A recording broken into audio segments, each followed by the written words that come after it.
Són directors de cinema, mallorquins i ara tenen un projecte plegats. El bunyolí Toni Bestart i el palmesà Marcos Cabotà són a Londres per rodar plegats un film documental de 90 minuts. El projecte explica la història d'un conegut personatge de la Guerra de les Galàxies. Tony y yo un día nos fuimos a tomar algo y empezamos a hablar de cine y acabamos hablando de la Guerra de las Galaxias. Entonces dijimos, oye, ¿por qué no hacemos algo con la Guerra de las Galaxias? Y creo que estamos en Londres, en el lugar adecuado donde hay que hacer algo de la Guerra de las Galaxias. Porque... Ja que aquí es va rodar la Guerra de les Galàxies, vull dir, la primera trilogia es va rodar pràcticament tots els interiors aquí.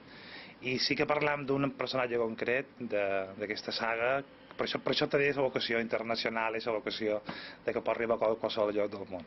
Rodada en anglès, la història se centra a Londres, però també es rodarà als Estats Units, Madrid i Mallorca. La cinta, que inclou 16 entrevistes a diversos convidats, té vocació plenament internacional. Sí, es una historia que todo el mundo conoce, pero nadie conoce. Entonces, yo creo que puede ser vista, proyectada y entendida tanto en Tokio, como en Texas, como en Venezuela, como en Mallorca. Y eso creemos que es un poco la clave del cuento que estamos contando. Entonces, creo que gustará, o por lo menos sabrán de lo que estamos hablando. Ara mateix l'equip treballa intensament per localitzar les diverses seqüències que mostrarà el documental. I en aquest cèntric hotel de la ciutat de Londres és on se roda una de les seqüències de la nova pel·lícula documental dels directors mallorquins Toni Bestart i Marcos Cabotà, una pel·lícula molt relacionada amb Star Wars.